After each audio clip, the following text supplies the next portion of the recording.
to Money Matters Radio, 1120 AM WBN. This is the Money Matters Radio Network, WBNW 1120 AM and W275CM FM. Concord, Boston, the Money Matters Radio Network. Cardiovascular disease is the #1 killer of women, taking the lives of 1 in 3. That's more than all forms of cancer combined. For too long, heart disease and stroke have taken the lives of the women we love. But we're not giving up. Because we have something better. Stronger, more powerful. We have each other. When we come together and go red, the more power we have against our greatest health threat. Visit GoRedForWomen.org today to learn more. Congress is poised to pass a bill to keep AM radio in cars, but time is running out. 82 million Americans risk losing the news, sports, talk, traffic, and vital emergency information they rely on. Text AM to 52886 and tell Congress to pass this bill now. Message and data rates may apply. You may receive up to 4 messages a month, and you may text STOP to stop. This message furnished by the National Association of Broadcasters.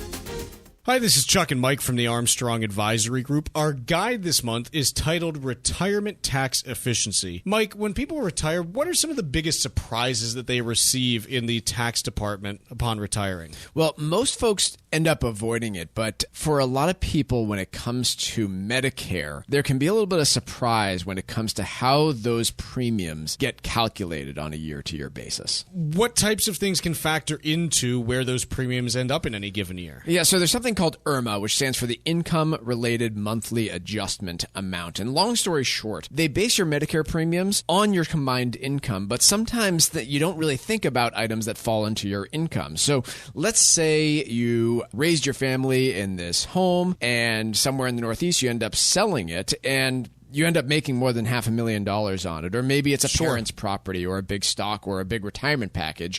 You can actually see your Medicare premiums take a severe adjustment. And that's almost never income that people are thinking about. Like, no, I sold my home. Why should that factor into my Medicare? Well, it can in certain circumstances. And so it is just one area that we look at to say, hey, this is a surprise because it's a tax that nobody faces until they turn 65. Our guide this month is titled Retirement Tax Efficiency, and there are 2 different ways you can request it. The first is by calling 800-393-4001. The second is by going to ArmstrongAdvisory.com. That phone number again is 800-393-4001, or you can request the guide at ArmstrongAdvisory.com.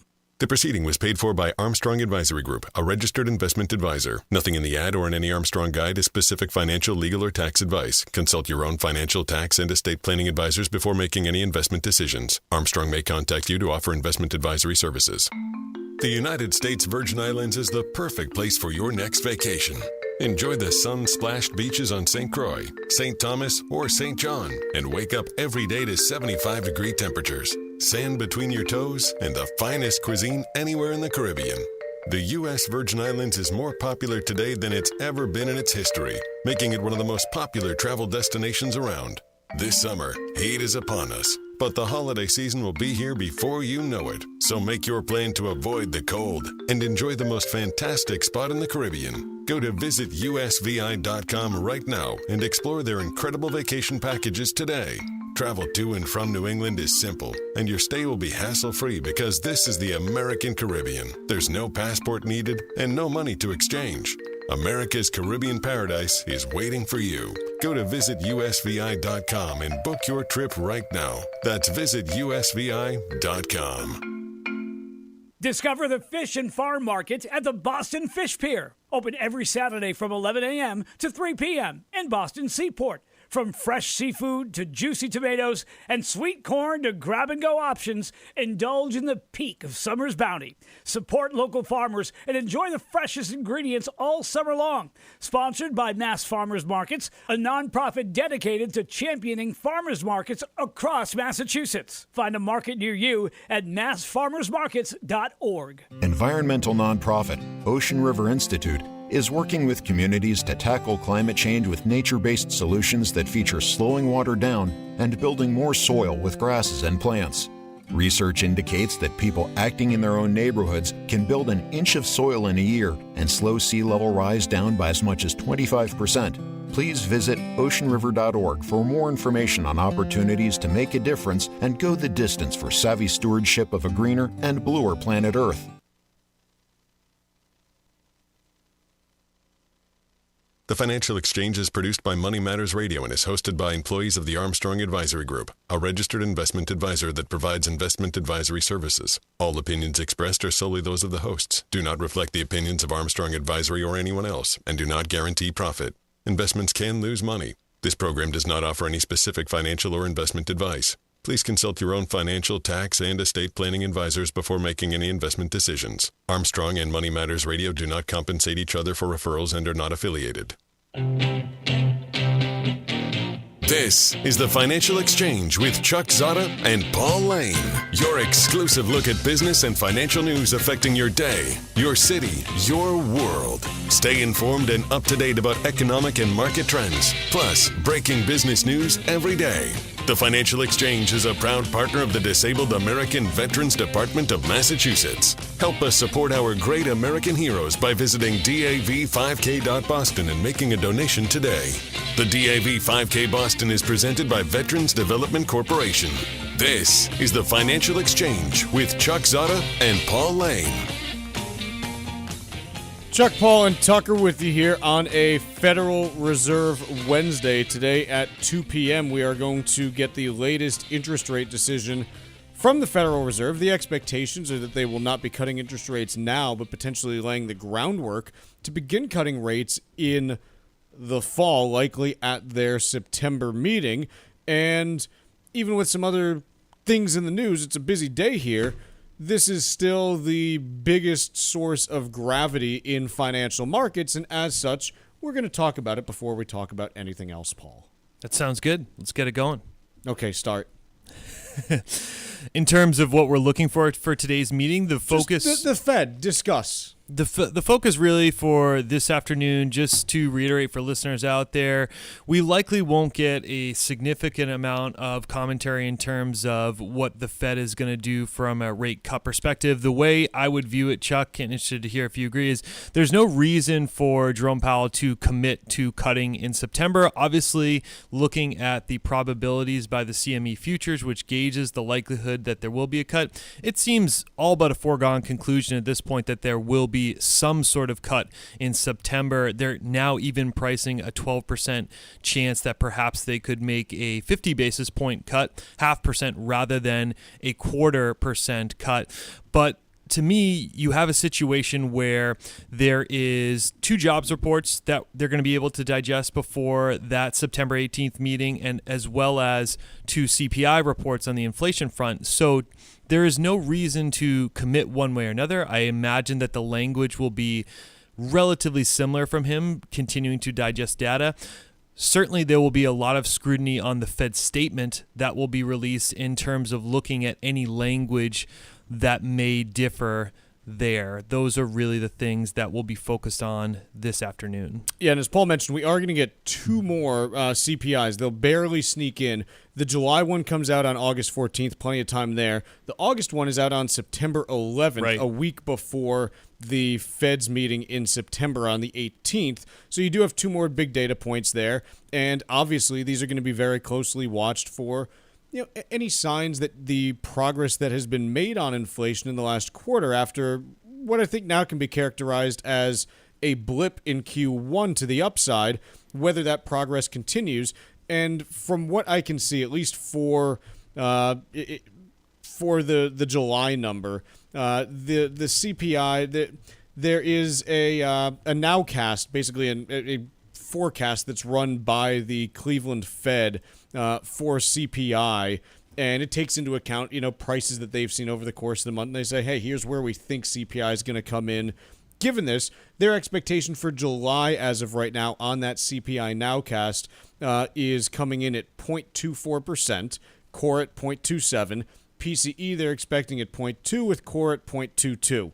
And that was updated this morning. So they're expecting 0.2% on the headline, because, again, you generally see the rounded version, and 0.3% on the core. That'd be a little bit hotter on the core than you like to see. But, again, this is not what CPI actually is. This is just their best guess of where it's going to be based on the data that they have now. And sometimes they're right, sometimes they're wrong, and this is just kind of how it ends up going.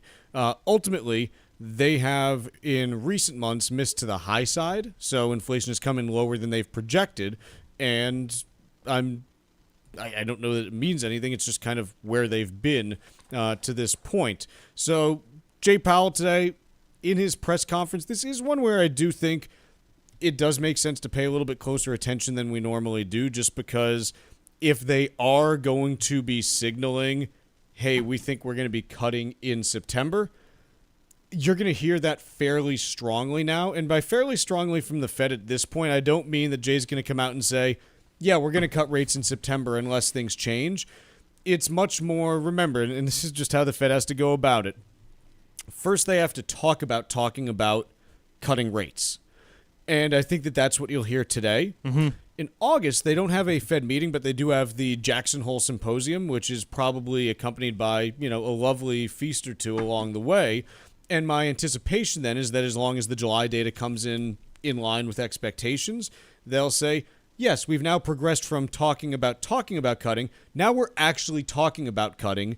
And then in September, they can say, hey, we now think it's appropriate to cut. That's the path that I would think that you follow here if they follow their previous template for how they like to over-communicate with us. The way that some of these articles are written, Chuck, where they talk about the Fed statement, all I can think about is when you're just dating someone and you're getting texts coming from this potential person that, you're trying to strike up a relationship with, and you're scrutinizing every single word that comes through, looking for any type of change. Some of the mentions that they have here, they want to see, gain greater confidence that inflation is moving sustainably, potentially modify to this idea that they have further confidence that inflation is moving in the right direction. The amount of scrutiny that will be put on all those words are similar back to your younger days, whether you're looking at a letter or a text, looking at every single word that's being used and trying to parse out what that might mean going forward. Paul, all I know is that I want you to want to cut interest rates. Is it fine, Chuck? I want you to want to cut the interest rates. Is it fine that you didn't do the dishes? That's all I'm saying there. So that's where we stand heading into the Fed. The question on this that everyone is going to ask is, hey, they're talking about cutting interest rates heading into a presidential election. And obviously, it puts the question in everyone's head, hey, is this a political decision that they are making? And the clear answer is, look, to a certain extent, all of us have, implicit biases and whatever along, just based on how we've lived our life, the jobs that we have, what we do. We have, a self-preservation instinct as well. We're human. So the Fed they don't sit there and they're not like, hey, we want this person to win, but they are very much still political. They're in the middle. They're appointed by politicians. How can you not be political at all if you are appointed by politicians? Does that mean that they want to put the thumb on the scale one way or another? I don't think so. Jay Powell was appointed by who? President Trump. President Donald Trump. He is now serving under President Joe Biden. I don't think he's sitting there saying, okay, I need to, do this, that, and whatever. But certainly political calculations enter their head in terms of, if I do this, is there a political impact to that? And I think that the Fed works to try to minimize even the appearance that they are taking outright political stances in terms of how they are executing their mission. This is a long-winded way of saying that ultimately, whether you decide to start cutting interest rates in September or not, there's going to be someone on each side that says, gee, are you doing this for political reasons? Here, I'll play out the string. Let's say you cut interest rates in September. A bunch of Republicans are going to get up and say, you're cutting them to benefit the Biden administration, aren't you? And there's not really anything that Jay Powell can say there other than like, hey, the data shows what the data shows. Right. Let's say that he doesn't cut interest rates. A bunch of Democrats get up and say, hey, the economy's slowing. Why aren't you cutting interest rates? What, you don't think it's bad enough yet? You're going to wait till it's worse? Right. I'm not saying that either of these views are right or wrong, but regardless of what Jay Powell does, there's going to be a side that says, hey, you're politicizing this. And this is explicitly generally why the Fed tries to not answer political questions, is because no matter what they do. Someone's always saying, hey, you're doing this, for politics. When they are making that decision, the worst thing that they can actually do if they care about the general good of the economy is take any of that noise into account. Because if they actually think that the economy is slowing and is in danger of heading into recession, it's far more significant than appeasing a political party. You cut anyways, because quite honestly, 4 years from now, no one's going to remember exactly when you started cutting interest rates or raising them or this and that. They are going to remember if you were wrong. Mm-hmm. And I know this because I don't know the exact dates that, Jay Powell raised interest rates back in 2022 and by exactly how much. But I do know that they were wrong then. Mm-hmm. I do know they were too slow. Right. And we remember that. Likewise, hey, if there's a recession coming and they say, "No, we're not going to do anything because, we don't want to take a political stance." Okay, we're going to remember that. Right. On the other hand, if there is no recession and they start cutting interest rates, we're going to remember that too because gee, let inflation come back because you wanted to cut rates so badly. That's what we remember, not, well, they did this and here was the timing to this election or to that's all noise, honestly. Mm-hmm. The stuff that actually matters is, hey, if you're wrong, that's what we're going to remember more than anything else. And so there's a pretty, big importance placed on them being right, but they can't get away from the political questions just because they're always going to be present there. When you are appointed by a politician, regardless of who that politician is, it's impossible to distance yourself fully, and so they try to just, not even have the appearance of making politically motivated decisions. But sometimes you end up with a Fed meeting 6 weeks before an election, and what are you going to do? Let's take a quick break here, and when we come back, let's talk a little bit about Microsoft. They reported earnings after the bell yesterday. We'll tell you how they did. The latest news on inflation, the Fed, the economy, and how the markets are reacting every morning, right here on the Financial Exchange Radio Network. Tax-efficient retirement planning starts with taking proactive steps to minimize your tax burden while you still can. Hi, this is Mike Armstrong from the Armstrong Advisory Group, and as you approach retirement, it's crucial to consider the impact of taxes on your future finances. This month, our new guide is called Retirement Tax Efficiency. In it, we cover a variety of key areas from Social Security and life insurance to capital gains tax rates and Medicare brackets. The guide is designed to help you build a solid retirement financial strategy that limits your tax liability. Get your free copy of our new guide, Retirement Tax Efficiency, by calling 800-393-4001. That number again is 800-393-4001, or you can also request the guide online by visiting our website, armstrongadvisory.com. The proceeding was paid for by Armstrong Advisory Group, a registered investment advisor. Nothing in the ad or in any Armstrong guide is specific financial, legal, or tax advice. Consult your own financial, tax, and estate planning advisors before making any investment decisions. Armstrong may contact you to offer investment advisory services. Changes to Medicaid occur almost every year, and if you're not informed, your assets could be at risk, especially if you or your spouse need nursing home care. Cushing & Dolan are experts in elder law, and their new guide is called Last Minute Medicaid Eligibility. It'll help you understand the Medicaid process, which is critically important if you're retired or getting close to retiring. The guide has important information regarding numerous strategies that can protect your assets from the nursing home. It could be your primary home, a vacation home, or any rental property you may own. You've worked hard to achieve wealth, so don't take chances when it comes to protecting it. Get your copy of Cushing & Dolan's brand new guide called Last Minute Medicaid Eligibility. Call right now, 866-848-5699. That's 866-848-5699. Or you can request it online by visiting LegalExchangeShow.com. That's LegalExchangeShow.com. The proceeding was paid for and the views expressed are solely those of Cushing & Dolan. Cushing & Dolan and or Armstrong Advisory may contact you offering legal or investment services. Cushing & Dolan and Armstrong Advisory do not endorse each other and are not affiliated. Last year, we introduced you to Mark Vaughter, CEO of Veterans Development Corporation. Mark is a career military man, and we're proud to have him back as the presenting sponsor of the 2024 DAV 5K Boston. I'm a proud partner of the Disabled American Veterans, Department of Massachusetts. The DAV does incredible work, and it was one of the first organizations I became familiar with with after my military service ended in 1984. As I built my company, Veterans Development Corporation, I did it knowing that I'd be giving back to fellow vets who need jobs, support services, medical supplies, and much more. I work with disabled veterans every day and is one of the key reasons why I'm such a big supporter of Dan Stack and the Disabled American Veterans Department of Massachusetts in this year's DAV 5K Boston. Please join me in supporting this tremendous cause by taking part in this year's event or by making a donation to the DAV. Veterans Development Corporation is proud to be the presenting sponsor of this year's DAV 5K, taking place on Saturday, November 9th at Fort Independence in South Boston. To register for this year's race, visit dav5k.boston.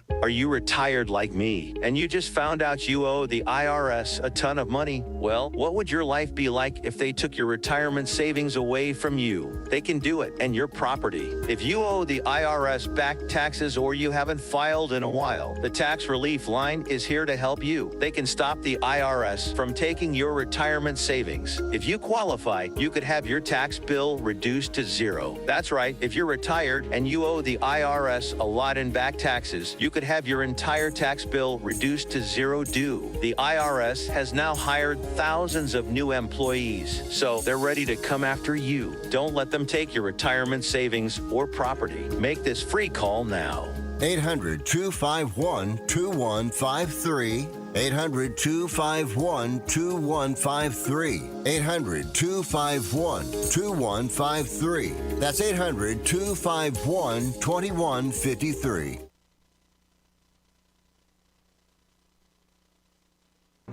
Get up-to-the-minute market updates with Wall Street Watch, weekdays at 10:30, only here on the Financial Exchange Radio Network.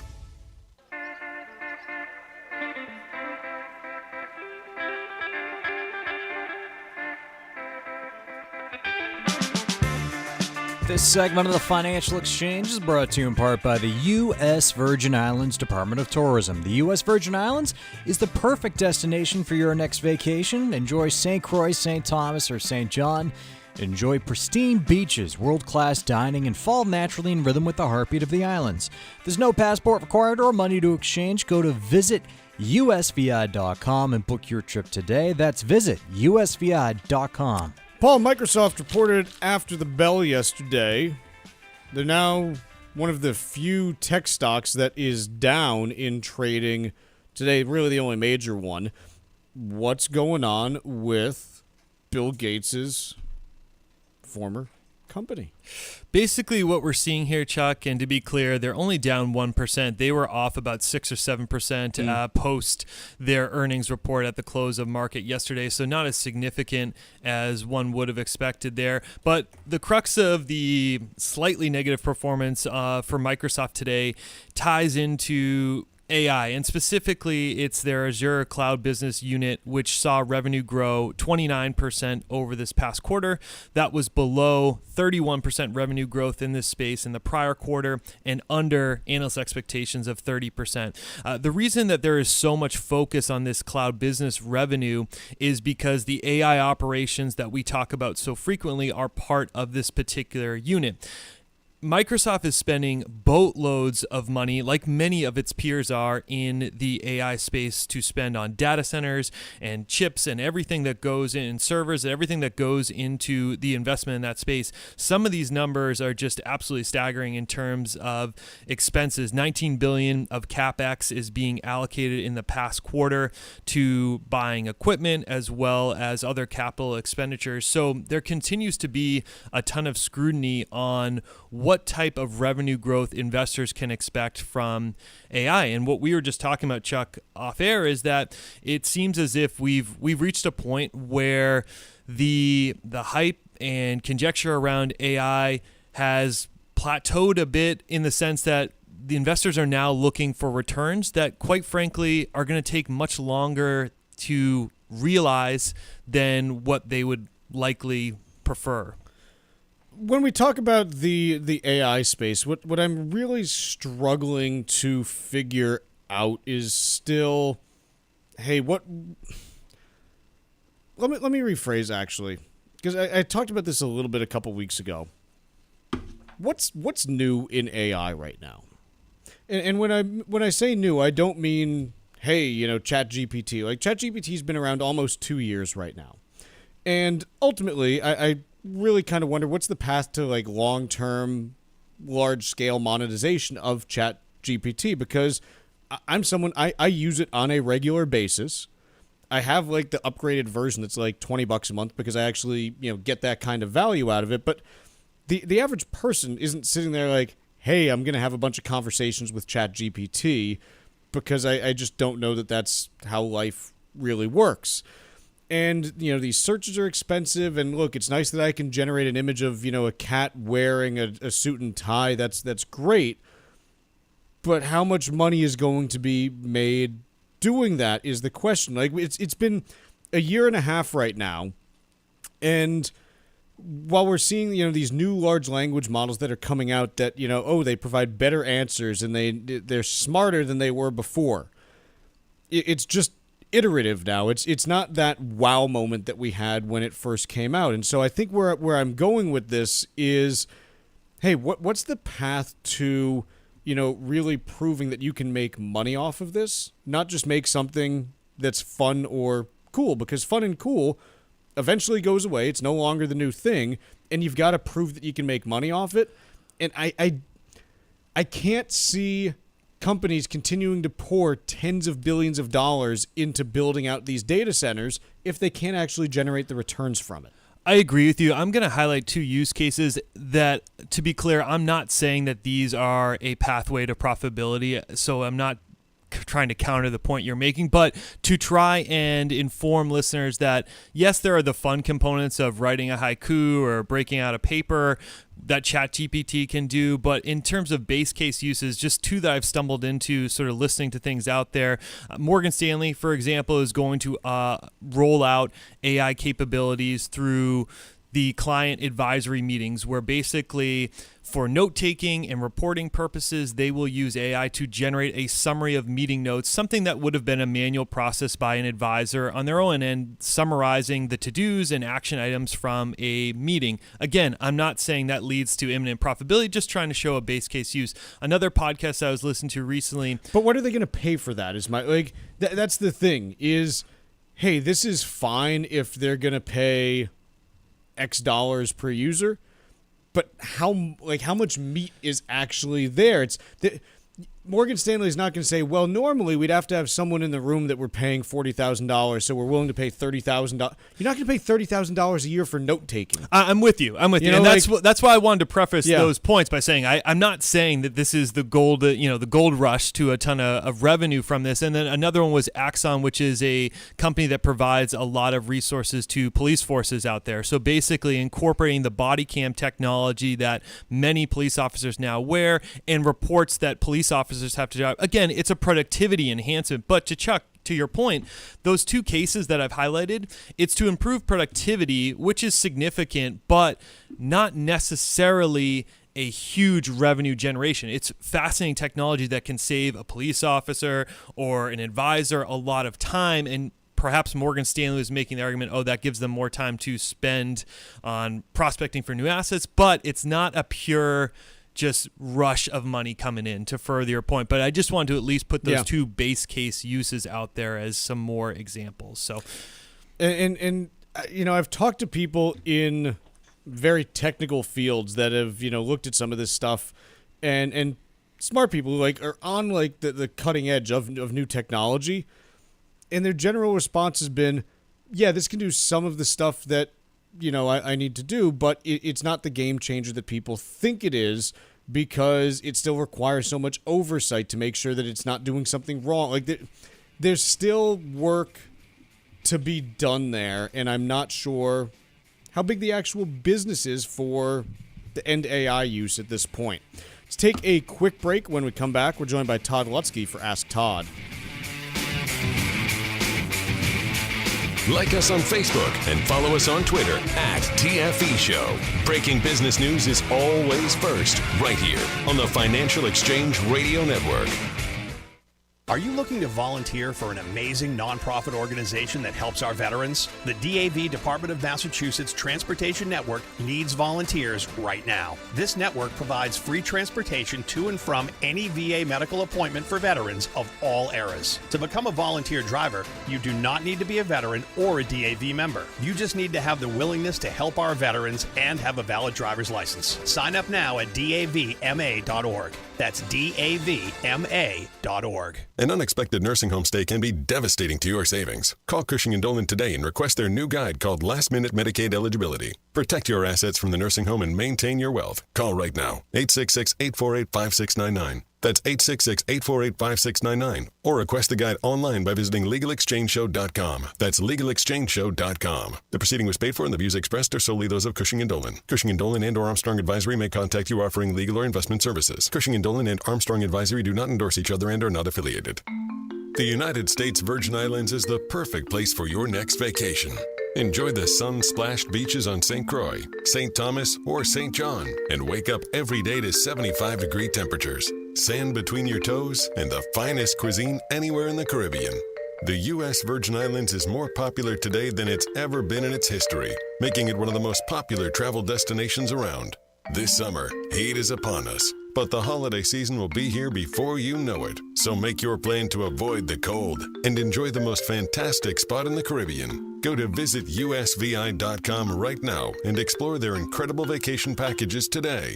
Travel to and from New England is simple, and your stay will be hassle-free because this is the American Caribbean. There's no passport needed and no money to exchange. America's Caribbean paradise is waiting for you. Go to visitusvi.com and book your trip right now. That's visitusvi.com. Hey, listen, are you a 50-year-old person looking for term life insurance? Then you need to talk to Bob. Bob specializes in helping people find $1 million or more of term life insurance for a couple of $100 a month. Look, you need to know there's a price war in the term life insurance business, and you may be paying too much. Call Bob, and he'll shop and see how much money he can save you. Look, this could be the last term life insurance policy you ever have. Your rates are guaranteed for the next 20 years. That's right, guaranteed level rates for the next 20 years. And if you're a smoker or your health is not perfect, Bob has great rates for you too. So for $1 million of term life insurance coverage for a couple of $100 a month, call Bob right now. 800-965-7987. 800-965-7987. 800-965-7987. That's 800-965-7987. Paid for by Term Direct. This is Tucker Silva of the Financial Exchange Show, and I'm joined today by estate planning attorney Todd Lutsky from the law firm of Cushing & Dolan with your Financial Exchange quick tip of the day. And today we're talking about techniques that can help protect your assets from long-term care expenses last minute. Todd, what happens to your home when a spouse enters a nursing home and no planning has been done? And is it different for single individuals? Yeah, so very good question. And the answer is yes, it is different. So let's talk about the spouse first. When you're married, if you have a spouse living in the home, regardless of the value of the home, as long as it's located in Massachusetts, it's non-countable and it's non-lienable. So it's really, truly protected. Now, don't leave it that way. Make sure you put it 100% in the name of the healthy spouse after that happens. However, for a single individual, it's a little different. As long as the value doesn't exceed $1,071,000, there's a number that changes every year. It goes up. Then it would be countable if it's worth more than that. If it's worth less than that, and you check a box that you intend to return home, it's non-countable, but it's lienable. But so what? Getting on the Medicaid at the Medicaid rate is better than paying privately. Todd Lutsky and the estate planning experts at Cushing & Dolan have written a brand new guide that details last-minute Medicaid eligibility. You can request this brand new guide by calling 866-848-5699. That's 866-848-5699. Or you can simply request the guide from their website, LegalExchangeShow.com. The proceeding was paid for and the views expressed are solely those of Cushing & Dolan. Cushing & Dolan and or Armstrong Advisory may contact you offering legal or investment services. Cushing & Armstrong do not endorse each other and are not affiliated. Time now for Wall Street Watch, a complete look at what's moving markets so far today, right here on the Financial Exchange Radio Network. Markets are in positive territory, led by a strong rally in the tech sector as Wall Street awaits the conclusion to the Fed's July meeting. While interest rates are expected to remain unchanged today, investors will be sifting for hints to a likely rate cut in September. Fed Chairman Jerome Powell will hold a press conference at 2:30 this afternoon. Right now, the Dow is up by about 0.5% or 175 points. S&P 500 is up by 1 2/3% or 90 points, and the Nasdaq surging 2.5% higher. Russell 2000 is up by about 0.25%. 10-year Treasury yield down by 4 basis points at 4.09%, and crude oil seeing a jump today of over 3%, trading just above $77 a barrel. Boeing has named Robert Kelly Ortberg as its new CEO to replace Dave Calhoun. Ortberg is an aerospace veteran who ran one of Boeing's big suppliers, Rockwell Collins, which later became Collins Aerospace, which is now a unit of RTX. Outside of its big announcement, Boeing saw another big loss in the second quarter as both its commercial airplane and defense programs continued to struggle. Boeing shares, however, up by 1%. Elsewhere, AMD shares jumping by over 7% after the chipmaker hiked its full-year forecast for revenue from graphics processing units for AI data centers. Outside of AMD earnings, several chipmakers are seeing gains after Reuters reported that the U.S. is considering expanding a rule that could restrict the exports of semiconductor-related equipment from foreign companies to China, but that allies, including Japan, the Netherlands, and South Korea, could be excluded. More on that in the next hour. Starbucks up by over 3% after the coffee chain reported lower revenue and profit in the previous quarter. However, executives did say their efforts to turn around the company were starting to yield results. And after today's closing bell, we'll see more second quarter earnings when Meta and Qualcomm post their results. I'm Tucker Silva, and that's Wall Street Watch. This is Ask Todd on the Financial Exchange Radio Network. If you have an existing estate plan or are in the market for one, Todd Lutsky is here to answer your questions and help you plan for later life. Ask Todd is presented by Cushing & Dolan, serving Massachusetts and New England for more than 35 years, helping families with estate and tax planning, Medicaid planning, and probate law. Visit CushingDolan.com. Now, here's Todd Lutsky. As promised, we're joined now by Todd Lutsky for Ask Todd. It's your opportunity to ask Todd your estate planning questions live on the air right now. We've got the phone lines open at 888-205-2263. That is the number to call to ask Todd your questions about your estate plan or maybe about what your estate plan should look like. Again, 888-205-2263. We usually get through a few calls, so make sure that you get calling so that you have, you got the opportunity to speak to Todd then because, hey, you snooze, you lose, I guess. Again, 888-205-2263 is the phone number here, and we'll be taking your calls all during the segment. Again, it's 888-205-2263. Mr. Lutsky, how are you today? I'm never better. How are you? Not great. It's always something with you. I accidentally took my cat's medication. Cat's medication? That doesn't sound good. Don't ask meow. Let's talk a little bit about last-minute planning as it relates to beneficiaries. I know that's not often where we go, but I guess what I'm wondering is when it comes to, let's say that you haven't done the estate planning that you need and you're in a situation where there's a long-term care, situation that's imminent. Yeah. Is there anything that should be done when it comes to adjusting beneficiaries, be it on life insurance policies, financial accounts, anything like that, just to make sure that everything's tied up and buttoned up there as far as how beneficiaries should go? Or does that not really play into the equation? I think that probably doesn't play into the equation as much as if the question was asked, and I get this a lot too, where people say, geez, Todd, you've done some planning for me, or even if you haven't in the past, you've done some planning, or if you haven't, but, my spouse is dying. My spouse has, terminal cancer or some disease or something that is causing them to know that their days are numbered. Should we do anything more than we've done? Yes.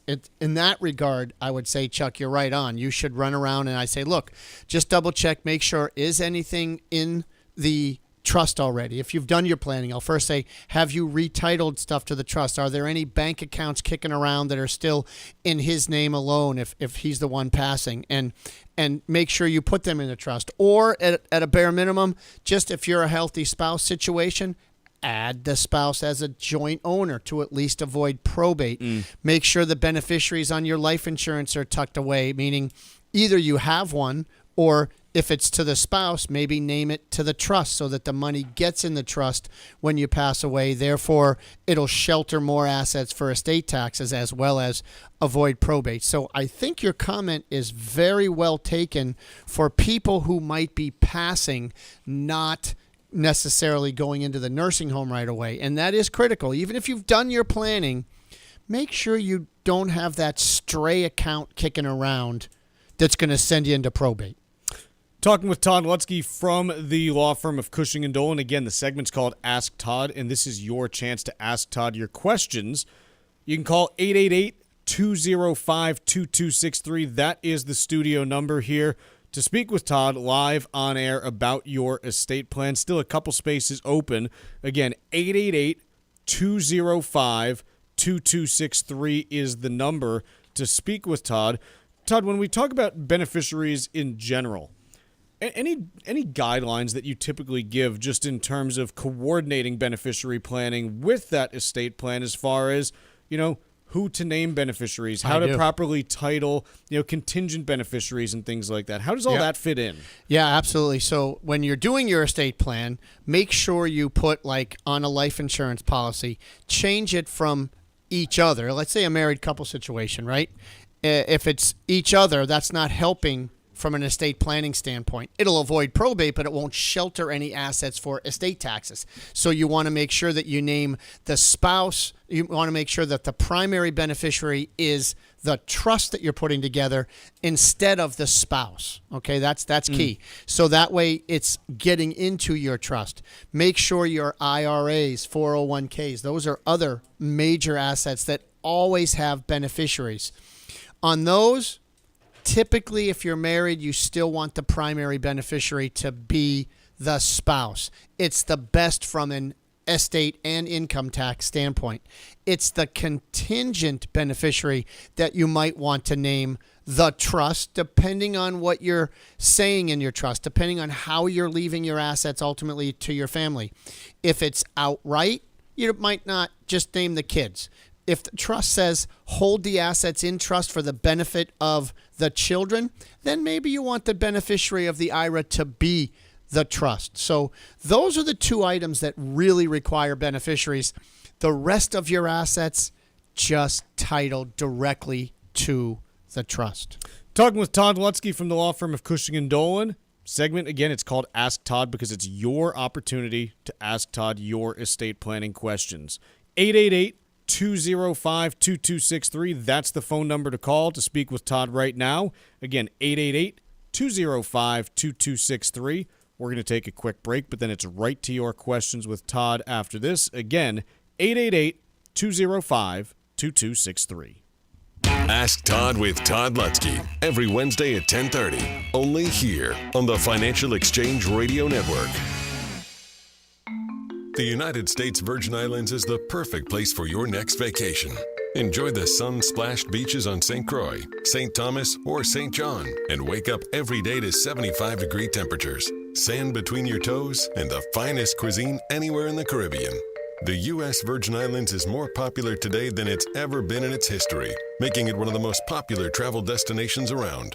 This summer, heat is upon us, but the holiday season will be here before you know it. So make your plan to avoid the cold and enjoy the most fantastic spot in the Caribbean. Go to visitusvi.com right now and explore their incredible vacation packages today.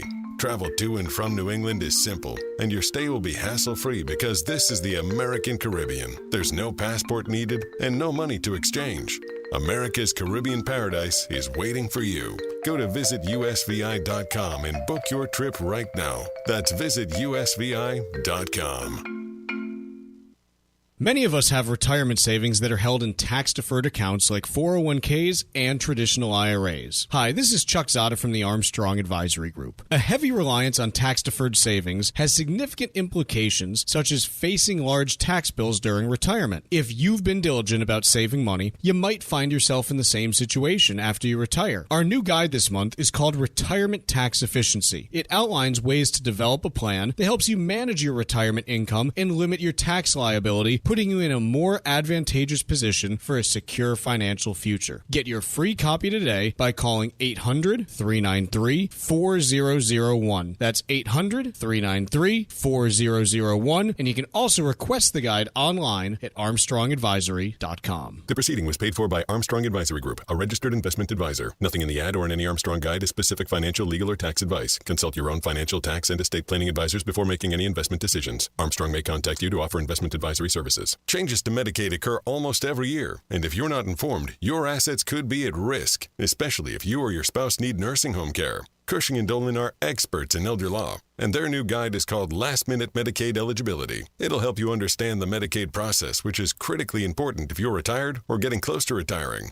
The guide has important information regarding numerous strategies that can protect your assets from the nursing home. It could be your primary home, a vacation home, or any rental property you may own. You've worked hard to achieve wealth, so don't take chances when it comes to protecting it. Get your copy of Cushing & Dolan's brand new guide called Last Minute Medicaid Eligibility. Call right now, 866-848-5699. That's 866-848-5699. Or you can request it online by visiting LegalExchangeShow.com. That's LegalExchangeShow.com. The proceeding was paid for and the views expressed are solely those of Cushing & Dolan. Cushing & Dolan and or Armstrong Advisory may contact you offering legal or investment services. Cushing & Dolan and Armstrong Advisory do not endorse each other and are not affiliated. For 40 years, Cancer Support Community has been a relentless ally for anyone impacted by cancer, with free services provided online and in person, with their newest location in Massachusetts. Connect with Cancer Support Community Massachusetts for free emotional support, educational resources, patient navigation, financial counseling, and more. 617-797-3391. CancerSupportMass.org. CancerSupportMass.org.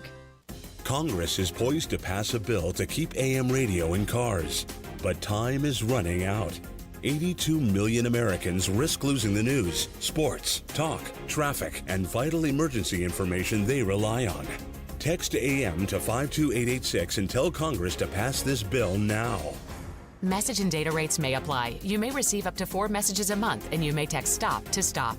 This message furnished by the National Association of Broadcasters.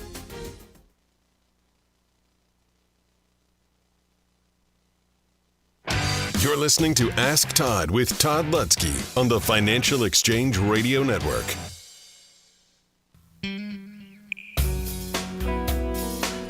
All right, we're still joined by Todd Lutsky from the law firm of Cushing & Dolan here. Let's go now to your calls and your questions for Todd. First in the queue, we got Tom in Portland. Tom, what is your question for Todd Lutsky? Hi, good morning. What is your trigger for a recommendation to create a trust? So net worth, is it, yeah. Thanks. No, and stay on the line because I'm going to ask you a couple questions. Like, how old are you? 60. 60. Are you married? Yeah. Kids? Yeah, but grown adults. Oh, they're still your kids, though. They never go away. So, any grandkids yet or not yet? No. Okay. So this is part of the answer, right? This is for everybody. I just was asking it this way so that everybody can see that when you come in, these are some of the things that help us decide whether we do an estate plan for you or not, right? Just because you come in doesn't mean you need an estate plan. So I ask people, name, address, phone number. We learn about how old you are. We learn about your family dynamics. Do you have kids? Do you have grandkids? We want to know if everybody gets along reasonably well, or is there a lot of fighting going on in intra-family? And then we ask about assets, right? How much are you worth? What kind of assets do you have? Home, vacation home, rental properties, IRAs, investment accounts, and all of that matters. It's not just the dollar amount, but it's the type of assets you have. Like, am I heavy weighted in retirement accounts? Am I heavy weighted in rental properties? So all that makes a difference. So these are all the piece parts that come together to make up that decision. And then how do we decide which way you go? Once we know your age, I'd say 60 and over, I'm going to ask also about protecting assets from the nursing home. That may be an objective. Reducing estate taxes, avoiding probate, providing a bloodline plan to your family. Those are usually the questions that direct us as to where to go once I get the background information. So in your case, I would have asked all of those questions, and then the last piece is the size of your estate. So if you're like $3.5 million, $4 million or below, and you're 60 and over, and you want to do nursing home planning, we'll probably be talking about 2 irrevocable trusts. If, on the other hand, you're worth well over that, and regardless of your age, we'll probably be talking about revocable trusts. So that kind of guides us as to where we want to go. And I don't want to forget young people, right? What if you're recently married, have some young children? You might not have the asset level yet, but now it becomes even more important, right? Because now you're planning, in case you die, to take care of minor children who cannot own anything. So the trust will do that. So there's a little bit about what to think about when you do your estate plan. And since we are at the end of the month, folks, last chance to get this guide for the month called Last Minute Planning for Medicaid Eligibility, which is not necessarily what to think about when you're doing your planning, but what to think about when you're faced with nursing home planning or nursing home admission, and you have not done planning, or you're faced with nursing home admission and have done planning, but there's still assets outside the estate, outside the trust, right? There's always assets that need to be protected. This guide will show you how not to just write the check to the nursing home, but will show you how to convert countable assets to non-countable assets last minute. Houses, rental properties, IRAs, and they're different for single people versus married couples. Both are addressed in the guide. Last chance to get it, folks. 866-848-5699 or legalexchangeshow.com. One last time, 866-848-5699 or legalexchangeshow.com.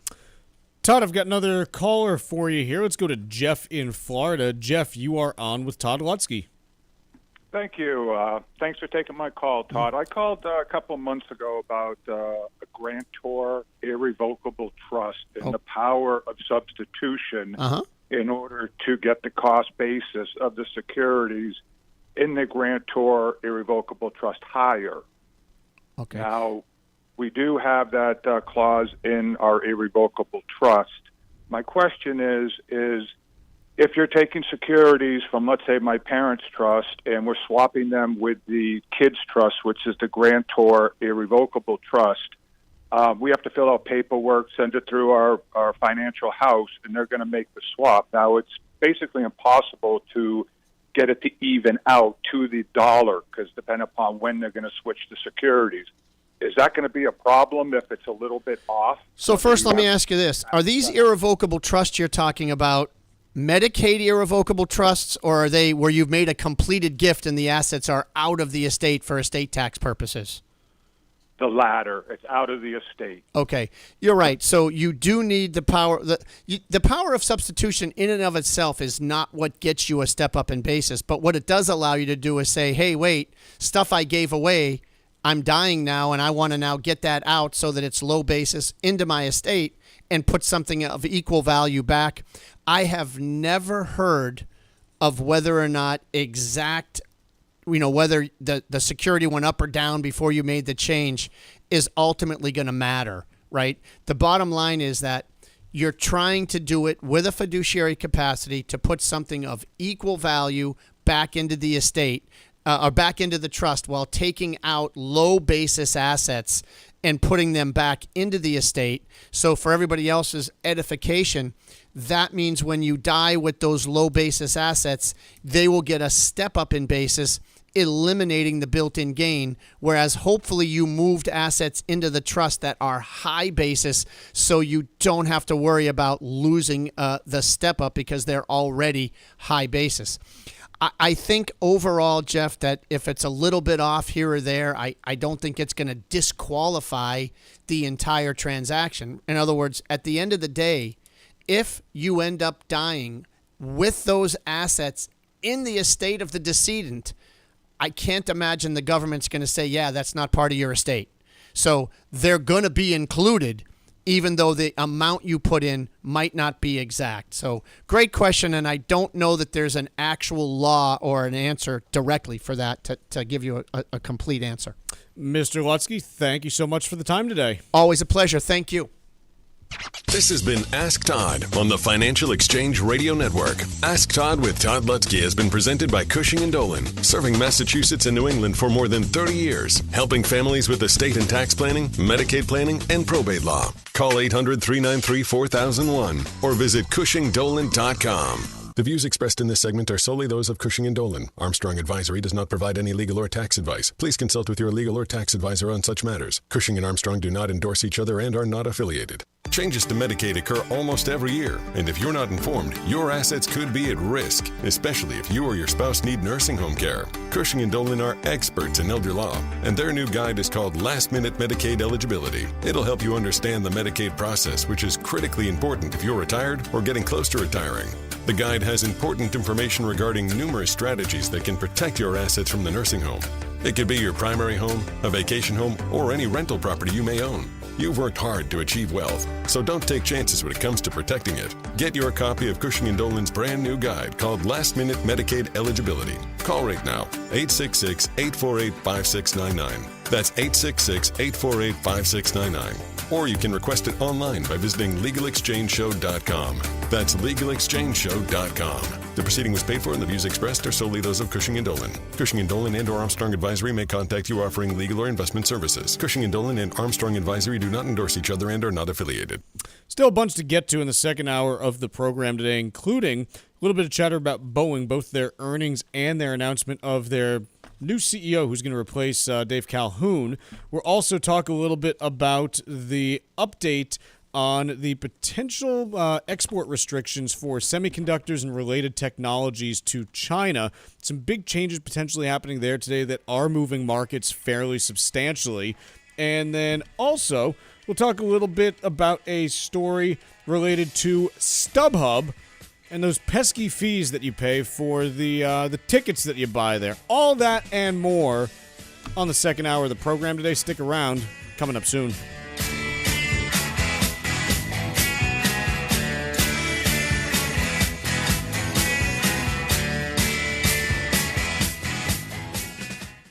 Building a solid financial strategy is a core element to enjoying your retirement years. That's why you need advice that you can count on. At the Armstrong Advisory Group, we understand the challenges of positioning your assets to help you maintain your wealth over time. Our goal is to offer advice that is both suitable and in your best interest. When you hire one of us, you hire all of us so you can be comfortable knowing that every advisor in our firm is dedicated to helping you create a realistic plan for your later years. Visit us today at armstrongadvisory.com and sign up for a free, no-obligation planning session. Click the Get Started button at the top right corner of the homepage, and you can select the day and time that works best for you. Go to armstrongadvisory.com and let us help you secure your financial future. That's armstrongadvisory.com. The proceeding was paid for by Armstrong Advisory Group, a registered investment advisor. Nothing in the ad or in any Armstrong guide is specific financial, legal, or tax advice. Consult your own financial, tax, and estate planning advisors before making any investment decisions. Armstrong may contact you to offer investment advisory services.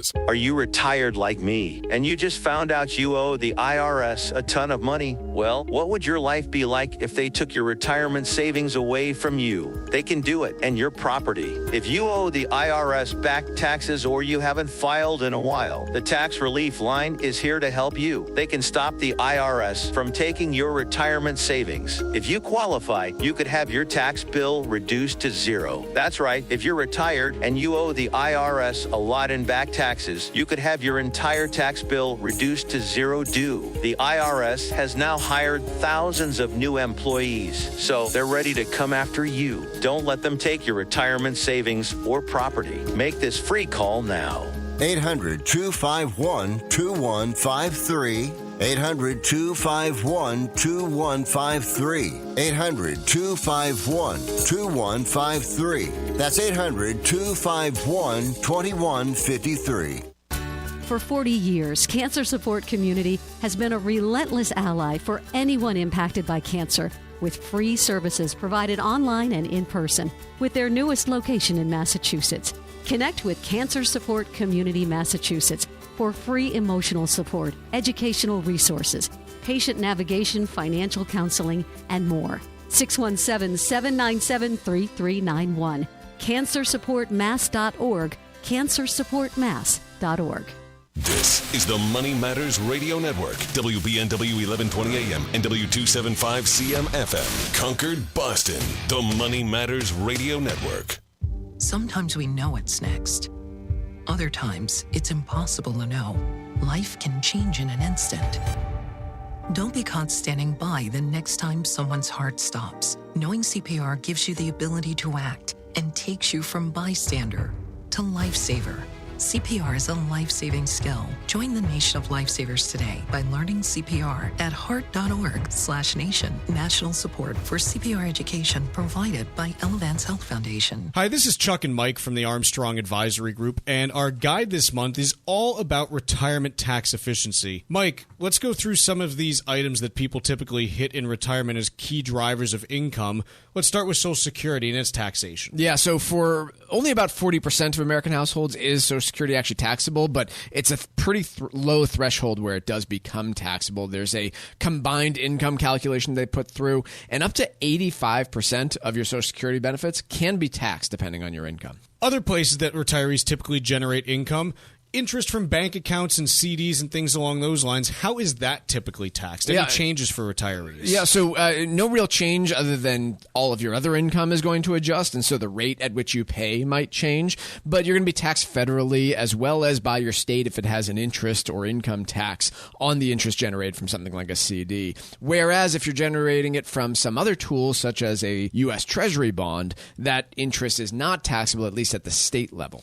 What about when we look at IRAs and Roth IRAs? People have been contributing, but now they're finally withdrawing once they retire. Once again, in most states, federal and state taxes, if your state has an income tax. The one nice thing there is you're not facing the FICA taxes that you paid while you were working, but everything else is coming out of those IRAs. And Roth IRAs should be tax-free after the money's been in for 5 years. The guide this month is titled Retirement Tax Efficiency. 2 different ways to request it. First, by calling 800-393-4001. Second way is by visiting ArmstrongAdvisory.com. That number again is 800-393-4001 or visit ArmstrongAdvisory.com. The proceeding was paid for by Armstrong Advisory Group, a registered investment advisor. Nothing in the ad or in any Armstrong guide is specific financial, legal, or tax advice. Consult your own financial, tax, and estate planning advisors before making any investment decisions. Armstrong may contact you to offer investment advisory services. Changes to Medicaid occur almost every year, and if you're not informed, your assets could be at risk, especially if you or your spouse need nursing home care. Cushing & Dolan are experts in elder law, and their new guide is called Last Minute Medicaid Eligibility. It'll help you understand the Medicaid process, which is critically important if you're retired or getting close to retiring. The guide has important information regarding numerous strategies that can protect your assets from the nursing home. It could be your primary home, a vacation home, or any rental property you may own. You've worked hard to achieve wealth, so don't take chances when it comes to protecting it. Get your copy of Cushing & Dolan's brand new guide called Last Minute Medicaid Eligibility. Call right now, 866-848-5699. That's 866-848-5699. Or you can request it online by visiting LegalExchangeShow.com. That's LegalExchangeShow.com. The proceeding was paid for and the views expressed are solely those of Cushing & Dolan. Cushing & Dolan and or Armstrong Advisory may contact you offering legal or investment services. Cushing & Dolan and Armstrong Advisory do not endorse each other and are not affiliated. The United States Virgin Islands is the perfect place for your next vacation. Enjoy the sun-splashed beaches on St. Croix, St. Thomas, or St. John, and wake up every day to 75-degree temperatures, sand between your toes, and the finest cuisine anywhere in the Caribbean. The U.S. Virgin Islands is more popular today than it's ever been in its history, making it one of the most popular travel destinations around. This summer, heat is upon us, but the holiday season will be here before you know it. So make your plan to avoid the cold and enjoy the most fantastic spot in the Caribbean. Go to visitusvi.com right now and explore their incredible vacation packages today. Travel to and from New England is simple, and your stay will be hassle-free because this is the American Caribbean. There's no passport needed and no money to exchange. America's Caribbean paradise is waiting for you. Go to visitusvi.com and book your trip right now. That's visitusvi.com.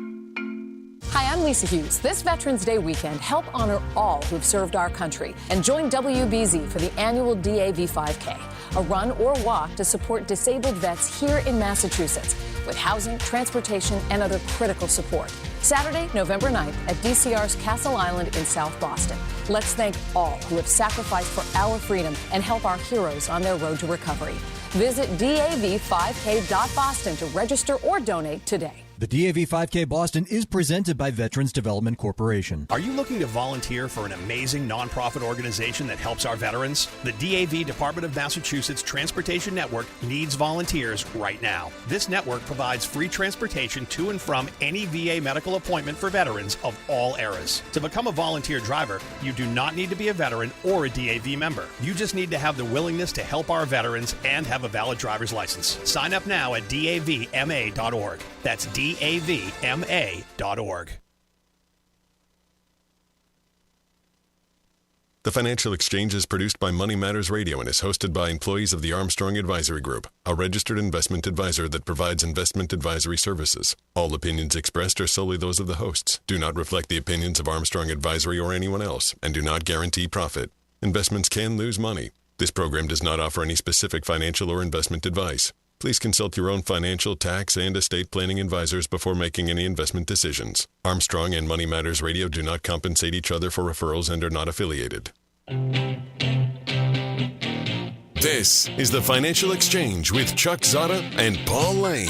Your exclusive look at business and financial news affecting your day, your city, your world. Stay informed and up to date about economic and market trends, plus breaking business news every day.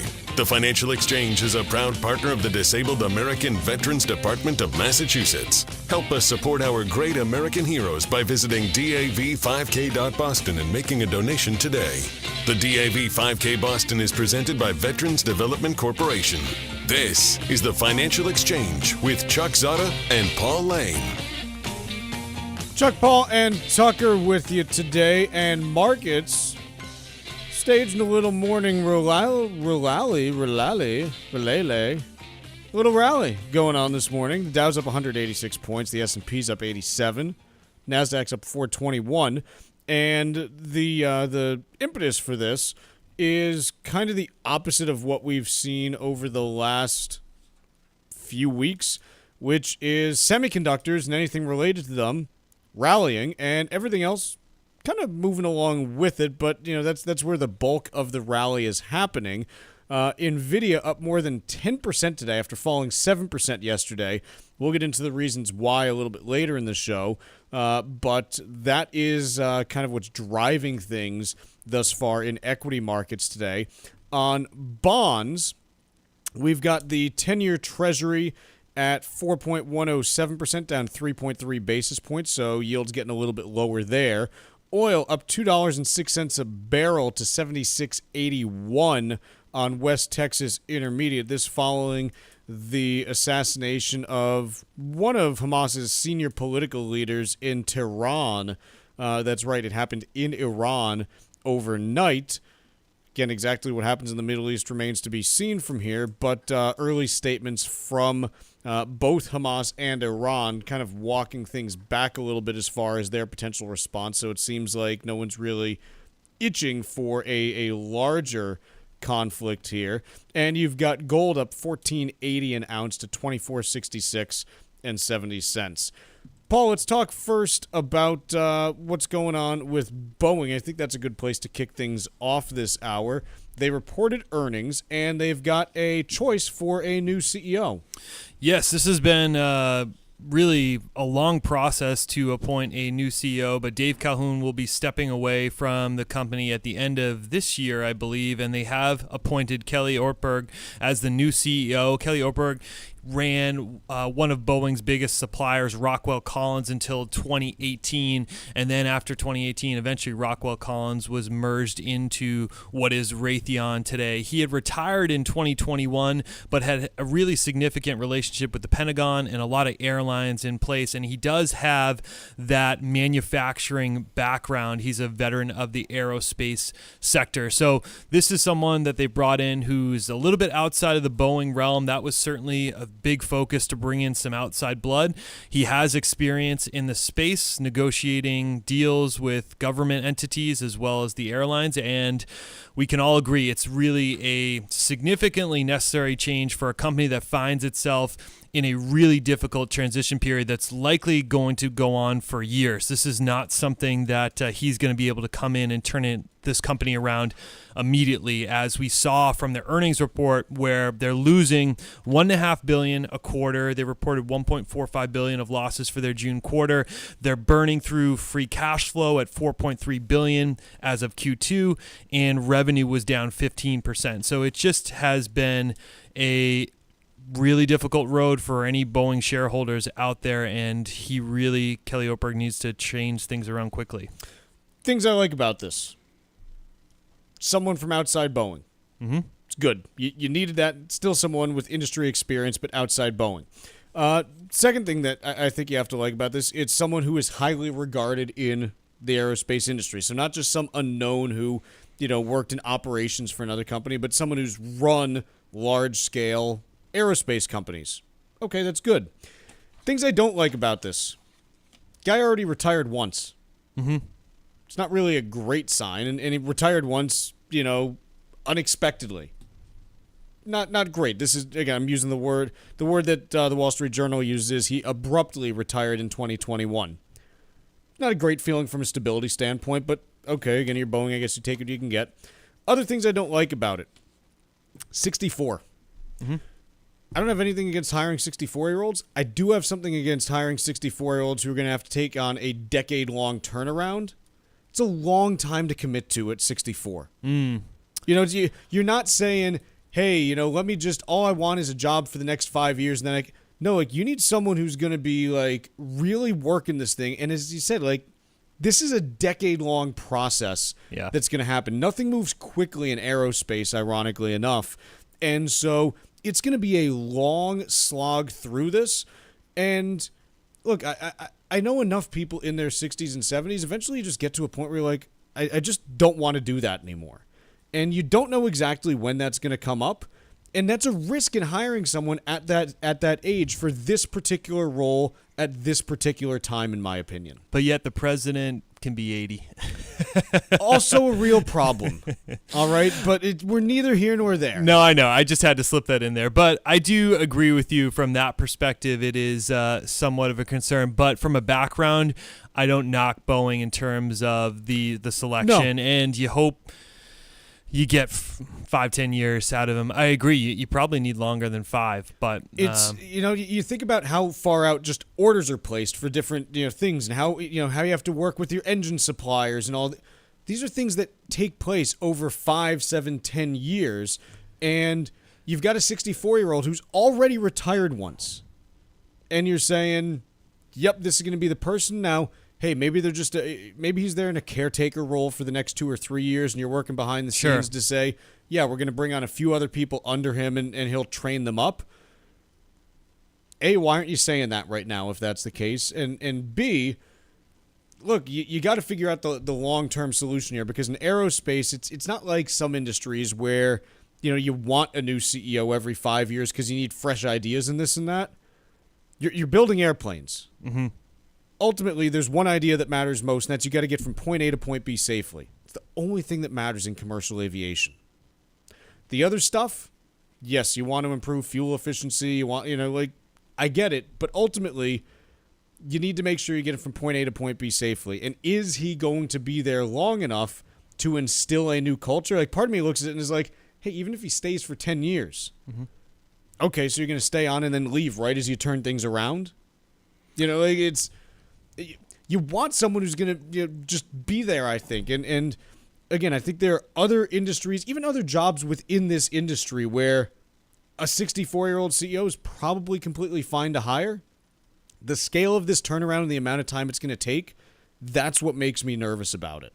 Boeing is producing in the 20s in terms of airplanes a month. That was previously at 38, so they're way off what they were producing in terms of airplanes on a quarterly basis. So they really need to reframe the culture and get their operations back in order. So let's take a quick break now. When we come back, let's do some trivia, and then big news overnight as it relates to the semiconductor industry. We teased about it a little bit earlier. We're going to tease it again now, but when we come back, we're talking semiconductors after this. There's only one show that follows Wall Street's continued volatility. Keep it here all morning long on the Financial Exchange Radio Network. Last year, we introduced you to Mark Vaughter, CEO of Veterans Development Corporation. Mark is a career military man, and we're proud to have him back as the presenting sponsor of the 2024 DAV 5K Boston. I'm a proud partner of the Disabled American Veterans, Department of Massachusetts. The DAV does incredible work, and it was one of the first organizations I became familiar with after my military service ended in 1984. As I built my company, Veterans Development Corporation, I did it knowing that I'd be giving back to fellow vets who need jobs, support services, medical supplies, and much more. I work with disabled veterans every day, and is one of the key reasons why I'm such a big supporter of Dan Stack and the Disabled American Veterans, Department of Massachusetts, in this year's DAV 5K Boston. Please join me in supporting this tremendous cause by taking part in this year's event or by making a donation to the DAV. Veterans Development Corporation is proud to be the presenting sponsor of this year's DAV 5K, taking place on Saturday, November 9th at Fort Independence in South Boston. To register for this year's race, visit dav5k.boston.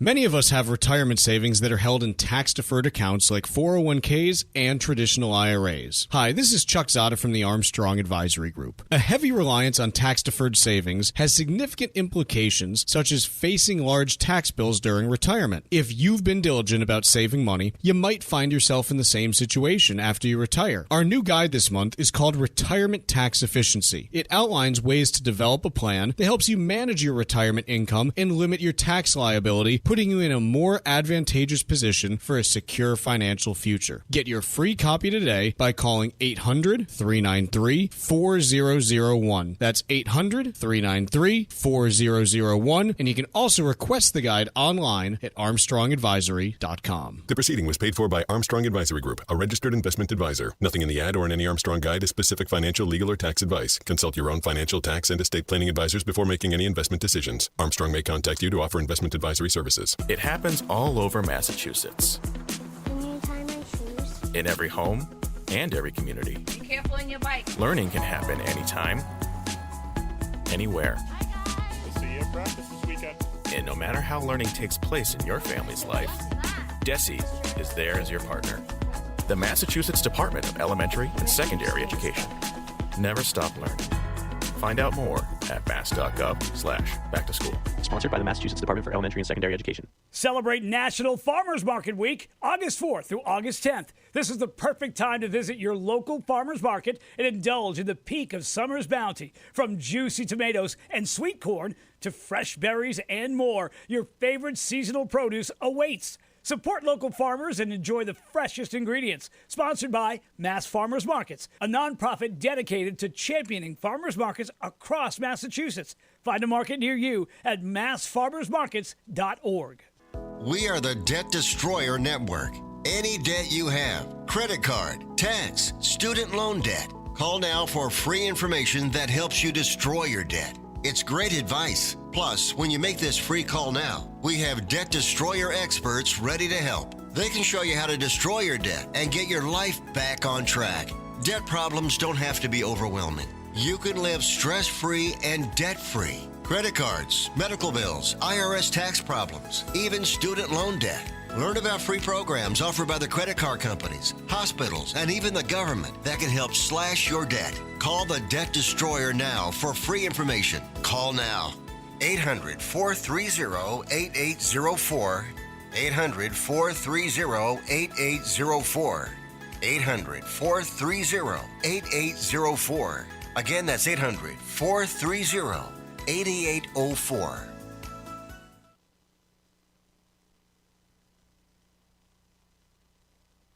Miss any of the show? Catch up at your convenience by visiting financialexchangeshow.com and clicking the on-demand icon where you'll find all of our interviews and full shows. This is your home for the latest business and financial news in New England and around the country. This is the Financial Exchange Radio Network.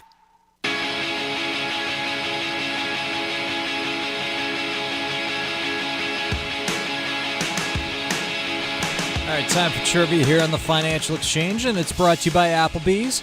Take your friends or family to any area Applebee's. Enjoy half-price late-night appetizers after 9 p.m., including boneless wings, spinach and artichoke dip, and warm pretzels dipped in beer cheese. And don't forget to join Club Applebee's to enjoy exclusive deals and specials. You'll get a free appetizer just for signing up. Now that's eating good in the neighborhood. Void where prohibited. Dine in only. Continuing with our 1980s trivia theme here on the show. The 1980s was the second golden age of television advertising. Iconic ads like Where's the Beef and Avoid the Noid dominated airwaves throughout the decade. Trivia question today. Created in the 1980s to represent all the difficulties of getting a pizza delivered in 30 minutes or less, the Noid is a red-suited villain who appears in advertising for what restaurant chain? Once again, created in the 1980s to represent all the difficulties of getting a pizza delivered in 30 minutes or less, the Noid is a red-suited villain who appears in advertising for what restaurant chain? Be the seventh person today to text us at 617-362-1385 with the correct answer. And you win a Financial Exchange Show t-shirt and be registered to win a $100 gift card to Applebee's. Be sure to include the keyword Applebee's in your text, and we'll give away that Applebee's gift card on Friday's show. 617-362-1385, and the seventh correct response will be our winner. See complete contest rules at financialexchangeshow.com. I said that we were going to talk a little bit about semiconductors, but can we go in a different direction? Sure. I want to talk about Scottie Pippen. As long as we're going to talk about what you teased twice, then sure, yes. I can't do it 3 times? No. Okay, in that case, three strikes and you're out. Let's pay off the tease, and then we'll talk Scottie Pippen after. Fine. How's that for that a works. tease? That works. So, overnight, it was reported. I don't know that it's been confirmed by the Biden administration yet. But a couple weeks ago, the Biden administration announced that they were going to be cracking down further on the export of semiconductors and semiconductor-related technologies to China.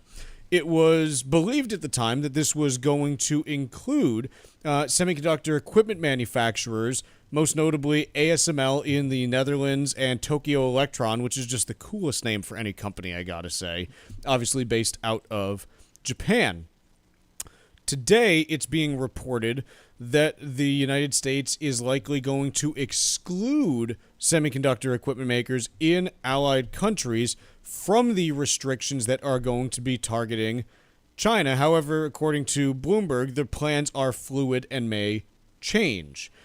So, I think it's time for us all to admit that we don't really know anything about what the final rule is going to end up looking like here, but this is a major reason why, if you look at what is driving markets today, it's anything semiconductor related that's in the driver's seat. NVIDIA is up almost 10.7%.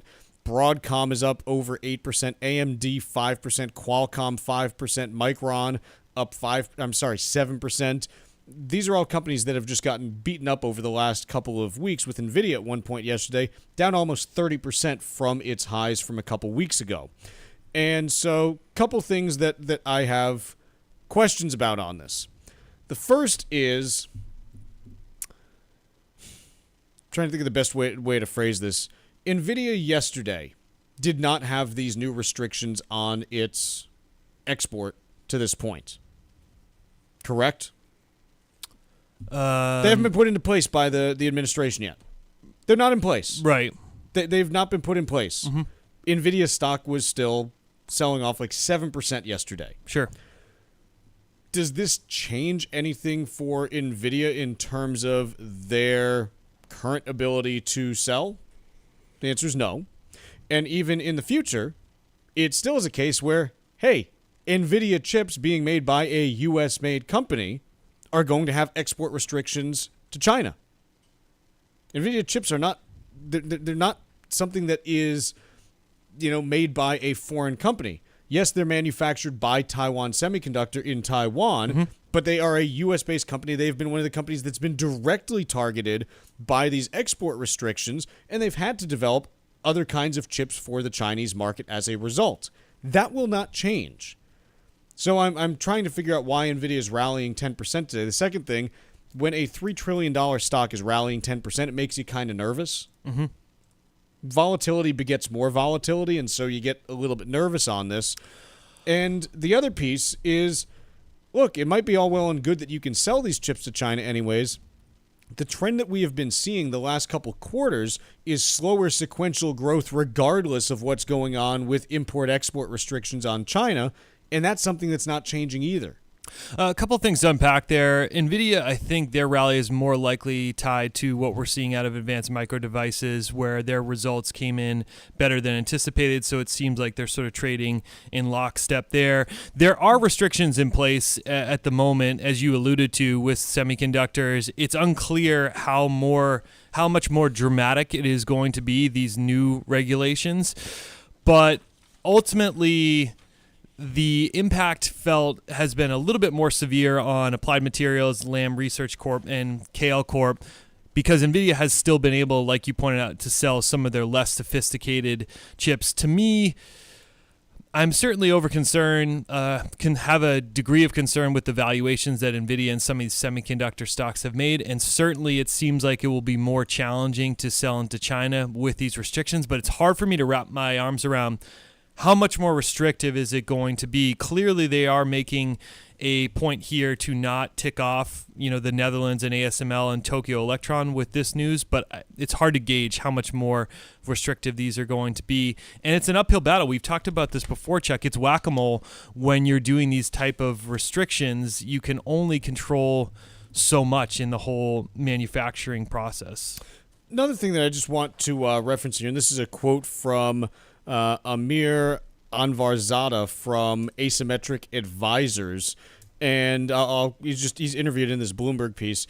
The only reason we can think of why the U.S. would exclude SPEs made in the Netherlands, Japan, and Korea is that those countries will likely conform to its demands for stricter export policies to China without the U.S. needing to resort to invoking the foreign direct product rule.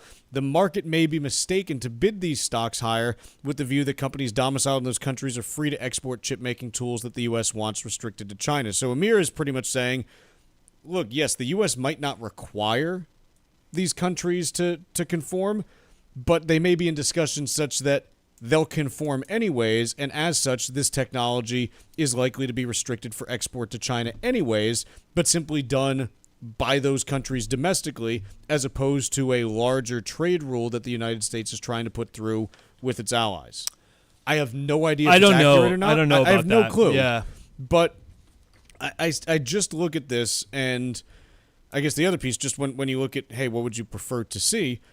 Look, we've talked at length about the fact that when you export this kind of technology to China, even under the auspices of, hey, they're going to just use it for, the private sector, there still is this civil-military fusion in the Chinese, economy that results in a lot of the technology ending up in the hands either directly or indirectly of the Chinese Communist Party, and that has to be a major concern. And I've kind of pounded the table on this over and over again that the tougher rules that you can have on semiconductor export to China, the better, in my opinion. And it would be a mistake, in my opinion, to step back from that because you're worried too much about hurting semiconductor companies either domestically or overseas, because ultimately the Chinese Communist Party is not the friendliest entity to the United States, and you don't want to be allowing them access to sensitive technology that you or your allies produce, in my opinion. It's a hard needle to thread, not irritating those other companies who should be able to sell to whom they choose to, but I understand the national security concerns that go with it as well. Well, whom to choose to, like we say that, but the Cold War is an example. Would you have been cool with, Raytheon saying, hey, Soviet Union, you want to buy some missiles? No, obviously not, but domestic company, it's harder to enforce that with a company like ASML or Tokyo Electron.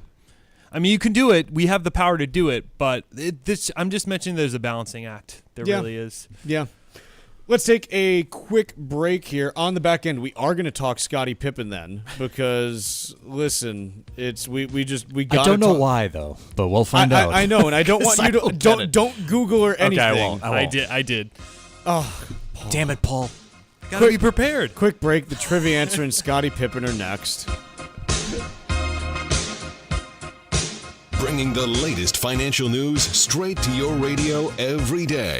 It's the Financial Exchange on the Financial Exchange Radio Network.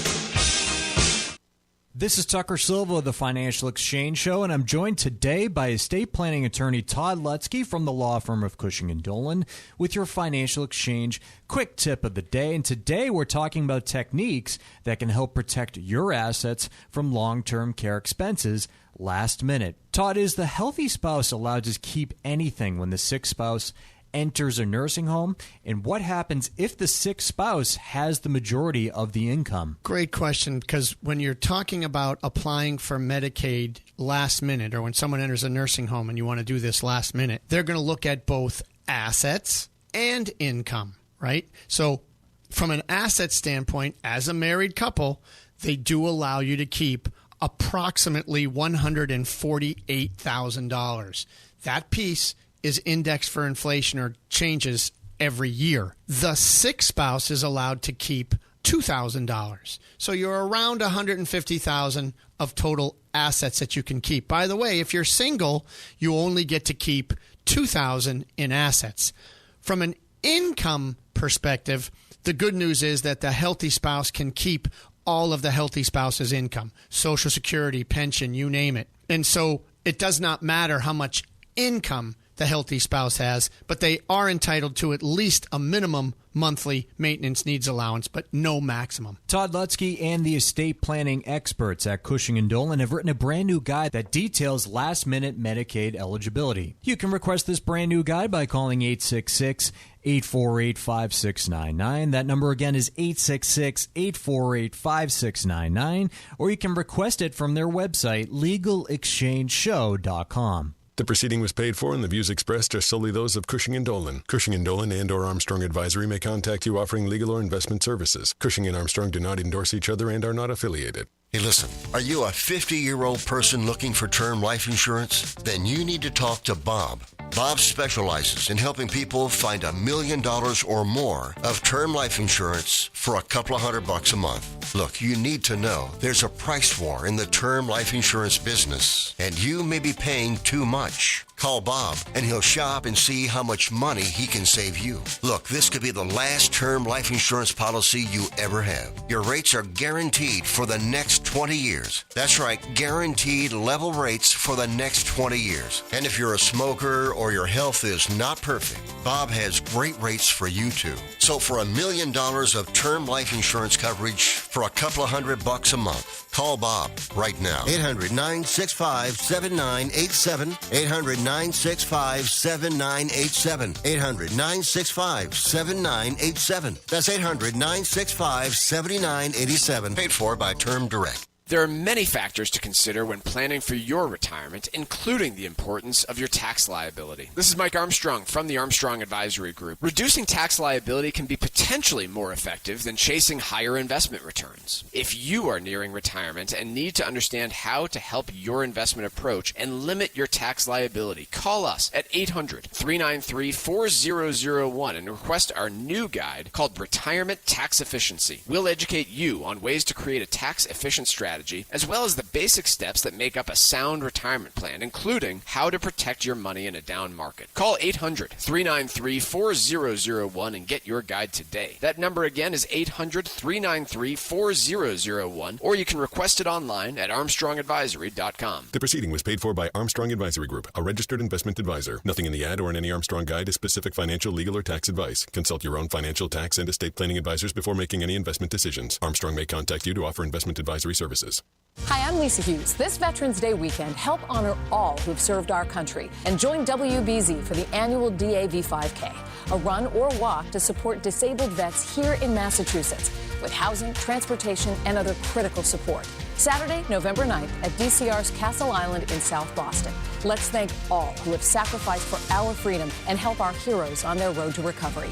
Visit DAV5K.Boston to register or donate today. The DAV 5K Boston is presented by Veterans Development Corporation. Are you looking to volunteer for an amazing nonprofit organization that helps our veterans? The DAV Department of Massachusetts Transportation Network needs volunteers right now. This network provides free transportation to and from any VA medical appointment for veterans of all eras. To become a volunteer driver, you do not need to be a veteran or a DAV member. You just need to have the willingness to help our veterans and have a valid driver's license. Sign up now at davma.org. That's davma.org.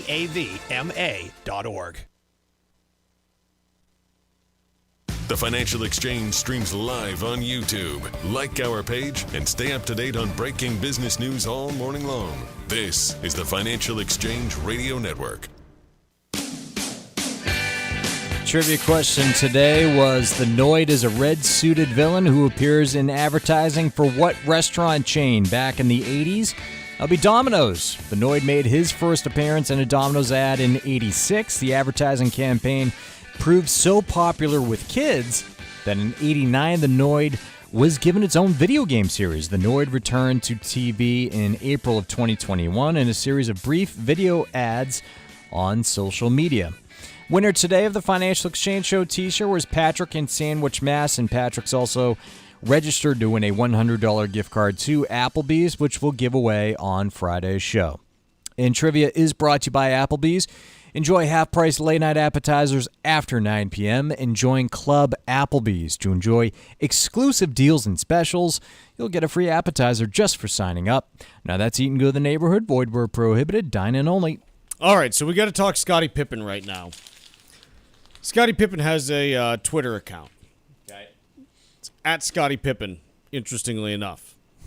And this is what he wrote yesterday at around 12:34 p.m. Eastern Standard or Eastern Daylight Time. Okay. Quote, I had a dream I met Satoshi Nakamoto last night. He didn't see me as just another player. Instead, Satoshi was proud that I was opening a new lane in the crypto market. Bringing the @Game5 ball to the blockchain lets me pass history into the community, innovate sports, and bring a real-world sports object to decentralization. Satoshi said, if you don't believe me, I don't have time to try to convince you. Sorry. Where there's Satoshi, there's room to be the best. Be like Satoshi, Game5ball.com. So Scottie Pippen apparently is taking, I don't even know why this is historic, the 1995 Game 5 NBA championship ball. Mm-hmm. I guess it's historic, but I've never really thought about it in my life, and I consider myself someone who likes sports a lot, but, you know, I've never been like, gee, where's the Game 5 ball from the 1991 NBA championship? Yeah, anything with Michael Jordan or the Bulls attached to it has value. And apparently he's started a crypto project to tokenize it, which means that apparently you can own a part of that ball on the blockchain, and he's just going to hold it for you because he's announced that he's the custodian of the ball. Charles Schwab. And Merrill Lynch, Scottie Pippen, custodians. I'm trying to figure out why Scottie Pippen, who's made over $200 million over the course of his NBA career, and again, that's impressive when you consider that Scottie hasn't played recently but still made that much money. Why he's launching a crypto project on a website that's just filled with very clearly AI-generated images, and who the heck would want to even do this? And what the heck are you doing, man? Because it doesn't even make sense. Like, what do I get from owning a part of the Game 5 ball from the 1991 NBA Finals? The whole memorabilia game is predicated on being able to show your friends, hey, here's the ball from Game 5. First of all, I agree with you. Where that ranks in terms of, iconic game basketballs is very low. That wasn't a dramatic series against the Lakers in 91. And secondly, now you can't even show it off. And I feel like that's half the memorabilia game on its own. No, I mean, if you wanted, a ball, in my opinion, you want 2004 Red Sox. I was sticking with the NBA, even Bills. Okay. 1998 NBA Finals against the Jazz. Jordan Game hits the 6, game, right. the shot there, and oh my goodness, that's it right there if you want that one. Sure. 1991, what are we doing here? Other things just that the website says. Community members can take on roles in marketing, creating content, and expanding outreach surrounding the Game 5 ball. What marketing are you going to do for a basketball that hasn't been used in 33 years? What are we doing here? So it's kind of sad when this happens, in my opinion, that, again, Scottie Pippen, great NBA player, but what are we doing trying to tokenize a basketball from 33 years ago that no one's thought of since then? I just don't know, Paul. I just don't know. The more you know. And that's why we had to talk about Scottie Pippen today. Moving on. Today is, what date is it? July 31st, I believe? Yes, it is. It's the last day of July, and that means that it is the last day that you can request the Armstrong Advisory Guide for the month of July. It's titled Retirement Tax Efficiency. Talks about a whole bunch of different strategies to try to minimize your tax burden in retirement. Talking about Social Security taxation, capital gains, different taxation of different types of retirement accounts. A whole bunch to get into here, and this guide covers a lot of topics that can help you to minimize your taxation throughout your retirement. Again, it's titled Retirement Tax Efficiency, and it's the last day that you can request it. How do you request it? Two different ways. First way, you can call 800-393-4001. That number again is 800-393-4001. Second way, you can go to armstrongadvisory.com, click the button on the front page to request the monthly guide, and then you can request it right there. Again, it's titled Retirement Tax Efficiency, and the premise of it is, look, it's not just how much money you make, it's how much you hold on to in retirement, and it's got some strategies that can help you to understand ways that you might be able to be a little bit more tax efficient. Again, the guide is titled Retirement Tax Efficiency. Two ways to request it: by calling 800-393-4001 or by going to armstrongadvisory.com. The proceeding was paid for by Armstrong Advisory Group, a registered investment advisor. Nothing in the ad or in any Armstrong guide is specific financial, legal, or tax advice. Consult your own financial, tax, and estate planning advisors before making any investment decisions. Armstrong may contact you to offer investment advisory services. Paul, I want to talk a little bit about StubHub, I think is how it's pronounced. And the Washington, D.C. Attorney General is alleging that StubHub is using deceptive pricing techniques to illegally boost profits. And basically it says, look, they put, the initial prices up on the screen for you, and then you end up having to pay a whole bunch of fees that you didn't expect, yada, yada, yada. And couple things on this, because I'm someone who has used StubHub to buy tickets to a number of different things, sporting events, entertainment, a whole bunch of different things. And what was most troublesome to me the last time that I used it is I was trying to buy tickets to a Red Sox game. I was taking my mom there for a Mother's Day present. She's a big Sox fan, and I was like, hey, let's do this together. And I had a specific set of seats that I had picked out, and I kept going back to StubHub and just checking on them just to see, how the price was moving for a period of a few weeks. Yep. And one day I go there, and the price had dropped by about 10%. And I say, okay, this looks great. I'm going to go and buy it now. And I go click through to buy it, and I had done this even before just so I could get the total price with fees so I understood what I was looking at. Yep. And the fees, which previously had been listed at about 15% of the listing price, were now 30% of the listing price. Wow. And I was trying to understand, how does that work where the fees that are paid to StubHub change? And, can someone discount tickets but pay a higher fee to StubHub? I have no idea how that actually works. But the fees were changing, and they weren't even a fixed rate from time to time. And that made me feel like I was kind of getting screwed and ripped off by StubHub as well. So it negated the whole 10% drop. It was more. Exceeded it. It exceeded right. it. And wow. so finally, I looked a few days later, and it went back to the 15% fee. And I said, okay, fine, I'm just going to do this and not wait anymore because I didn't have any confidence in what the pricing was going to be. Sure. So that made me feel like I was kind of getting screwed by StubHub, even though I find myself to be like a pretty savvy consumer and I know about these things, I still had to do a double take because I'm looking at it and I'm going, that's not the fee that they said I was paying before. And had I not paid really close attention, I would have ended up paying more for tickets, even though the headline price was lower than it was originally listed. That's a really incredible story. And then also just we've all experienced in general the disappointment that you see when you have those higher fees. You get locked in, and they give an example of this in the story. It's $178 a ticket, 2 tickets, $356. All of a sudden you go to the checkout, it's $497. It's 40% higher than when you would anticipate it. And what StubHub is preying on is that you and your wife or whoever is looking to buy the ticket is really locked in on this event. You're excited to go. It's entertainment.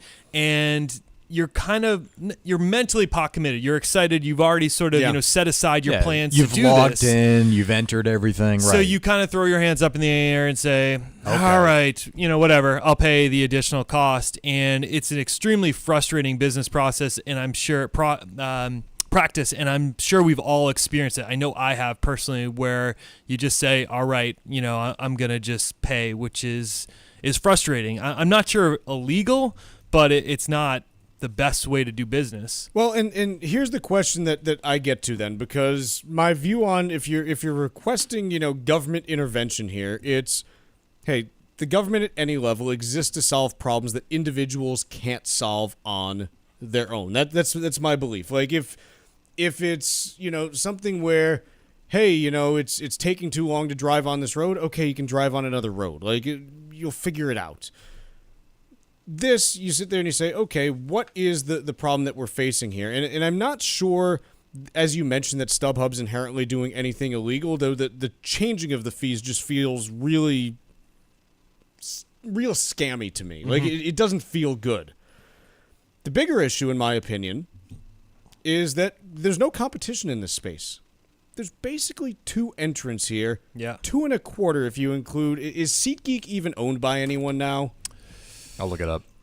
I don't know if someone bought them or if they're solo at this point. No, it looks like they're solo. I don't think they're owned by any of the other major companies. This is Scribinia LLC? It's probably like a private equity firm or something like that owns them. But in any case, there's almost no competition in the ticket space now because Ticketmaster and StubHub have just pretty much decimated everyone else in the business.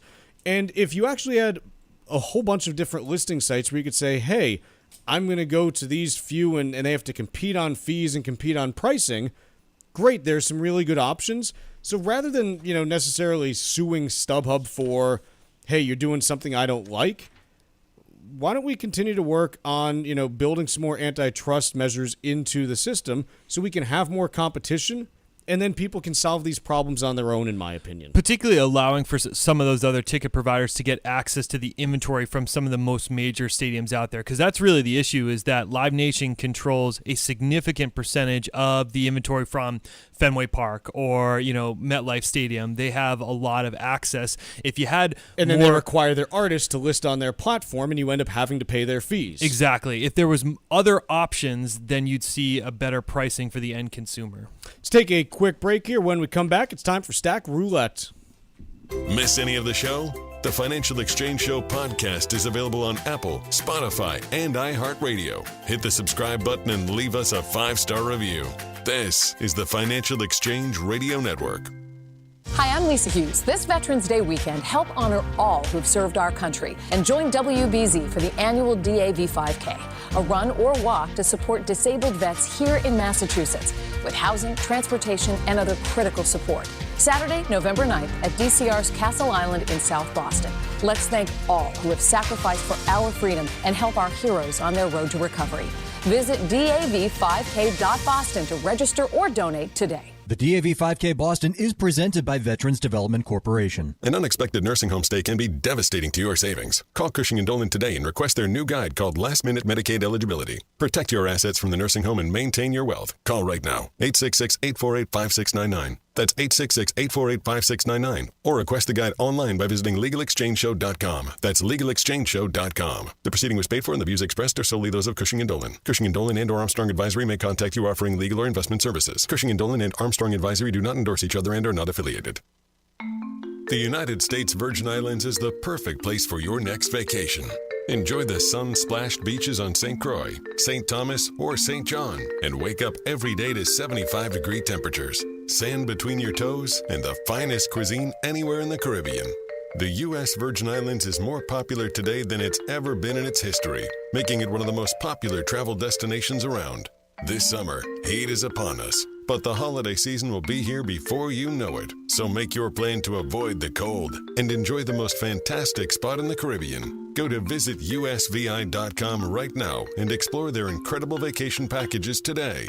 Travel to and from New England is simple, and your stay will be hassle-free because this is the American Caribbean. There's no passport needed and no money to exchange. America's Caribbean paradise is waiting for you. Go to visitusvi.com and book your trip right now. That's visitusvi.com. For 40 years, Cancer Support Community has been a relentless ally for anyone impacted by cancer, with free services provided online and in person, with their newest location in Massachusetts. Connect with Cancer Support Community Massachusetts for free emotional support, educational resources, patient navigation, financial counseling, and more. 617-797-3391. CancerSupportMass.org. CancerSupportMass.org. Tax-efficient retirement planning starts with taking proactive steps to minimize your tax burden while you still can. Hi, this is Mike Armstrong from the Armstrong Advisory Group, and as you approach retirement, it's crucial to consider the impact of taxes on your future finances. This month, our new guide is called Retirement Tax Efficiency. In it, we cover a variety of key areas from Social Security and life insurance to capital gains tax rates and Medicare brackets. The guide is designed to help you build a solid retirement financial strategy that limits your tax liability. Get your free copy of our new guide, Retirement Tax Efficiency, by calling 800-393-4001. That number again is 800-393-4001, or you can also request the guide online by visiting our website, armstrongadvisory.com. The proceeding was paid for by Armstrong Advisory Group, a registered investment advisor. Nothing in the ad or in any Armstrong guide is specific financial, legal, or tax advice. Consult your own financial, tax, and estate planning advisors before making any investment decisions. Armstrong may contact you to offer investment advisory services. There's an issue cutting through the partisanship in Congress. It's AM radio.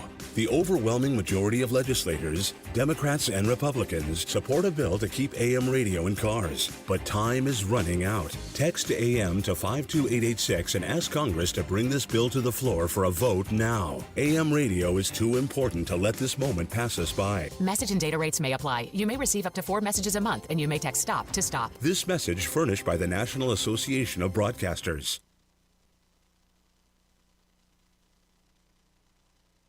Text us 617-362-1385 with your comments and questions about today's show, and let us know what you think about the stories we're covering. This is the Financial Exchange Radio Network. The Financial Exchange is a proud partner of the Disabled American Veterans Department of Massachusetts. This year's race is Saturday, November 9th at Fort Independence on Castle Island, and registration's now open. Help us support these great American heroes by visiting dav5k.boston and registering for this year's race. Your gifts will support a wide variety of initiatives like the DAV Transportation Program, which takes disabled vets to important medical appointments that supply both the physical and mental care they need. For more information or to make a donation, visit dav5k.boston. The DAV5K Boston is presented by Veterans Development Corporation. Paul, what do you have for me for Stack Roulette today? Train travel is making a comeback, Chuck. Whoop, whoop.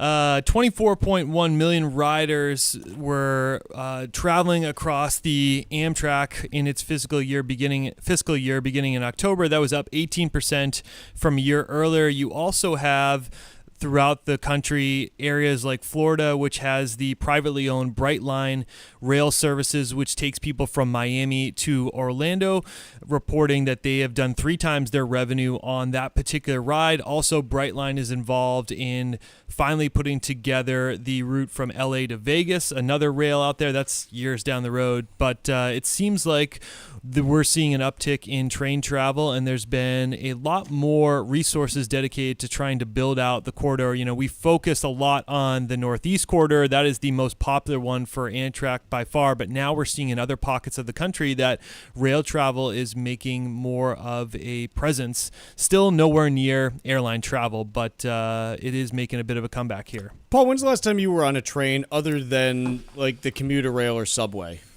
Back in college, I used the Northeast Corridor one a lot. And then after college to New York a ton because I had a lot of friends, went to school in Connecticut. Yep. They settled in New York City, so I would take that frequently from South Station into Grand Central. So probably within the last 5 years. I was in the same boat. I haven't taken it probably in 8 or 9 years, and the big reason for me is the cost of it has gone up dramatically. I remember, again, 15 years ago or so, you could get one-way tickets on that for $70 to $80. Yes. It was, again, very, very affordable, especially for what you get. Today, you look at it, and I think you're talking like $200 to $300 each way. And it starts to become comparable to airline it's flights. More I was like, than maybe I just just fly from Boston to now, New York at this point. It certainly is more relaxing. Like, that's the one big thing is it's like, okay, you basically show up at the train station 10 minutes before, you hop on, you sit wherever you want, you got more space, you can chill out and everything. Grab a drink, food cart, Wi-Fi, can set up your laptop very easily. Nice. Yeah. It's nice. So the train experience I really like. The problem is that the cost has started to kind of get out of whack with where it used to be, in my opinion. But I would love to have more train options available, both locally and going up and down the East Coast or wherever, just because I do find it to be a very comfortable and nice way to travel. It's just the pricing and the scheduling is often the hiccup on it. I go to a number of Bruins games each year, and one of my big wishes is more frequent commuter rail times after games because I think the way it's set up right now, it runs at like 9:48 and then 10:48, so it's each hour. It's like, okay, most Bruins games, they finish at like 9:30, so you got to sprint to get to, the place and hope that there's no overtime. Otherwise, you're stuck there for an extra hour, and it's not really great then. Right. But, again, those are, I guess, it's my problem is I'd want more availability, and then I would probably, be taking any kind of train more. So that's what we're seeing in train travel. Tucker, any word on the Hyperloop? Didn't that shutter? It did. Well, one of the companies that was trying to build them did. That was Hyperloop One, which went out of business last year. So I don't think that's doing. You're generally not doing well when you go out of business. That was just a really fast underground train, wasn't it? Was that the premise? It was in vacuum tubes, and so it could go like near the speed of sound. Yeah. It was maglev in a vacuum tube was the promise of it. Yeah, that's going to happen. And it doesn't really seem like it's going anywhere, pun intended. Ever. Did you not have a sac roulette? Is that how you filled the rest of that? We had 30 seconds left. What was I going to do? Say 8 words, Taking a look at markets, the Dow's up 200 points, the S&P's up 87, the NASDAQ is up 423. We'll be back tomorrow to wrap up everything from the Fed this afternoon. Paul won't be here tomorrow after that comment, but the rest of us will be. Tax-efficient retirement planning starts with taking